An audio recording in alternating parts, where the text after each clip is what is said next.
Գորջան բարի օր, բայց չիմացեք, այսօր Նիկոլայի տարել է, որ իբր Արցախի Ադրբեջանի կազմում ճանաչել է դեռ Լևոն Տեր-Պետրոսյանը, Քոչարյանը, Սերժ Սարգսյանը, կատարյալ սուտ, այն որ Նիկոլոսը տունը վկայում է Եվրոպական միության արտաքին գործերի նախկին անձնակատար Ժոզեֆ Բորելը 2023 թվականի հունիսի 13-ին Եվրոպական պարլամենտի ամբիոնից հայտարարեց, որ Նիկոլ Փաշինյանը ԱՌՀ առաջին ղեկավարն է, որ ճանաչել է Արցախի Ադրբեջանի կազմում։ Այն որ Նիկոլոսը տունը բացահայտված է նաև Սերժ Սարգսյանի տված բանակցային ժառանգության փաստաթղթերով, որ հրապարակվել էին անցյալ տարի,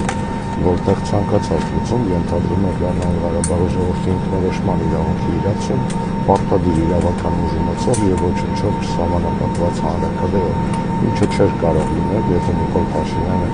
պնդում են, եթե Փաշինյանի պնդումը ճիշտ լիներ։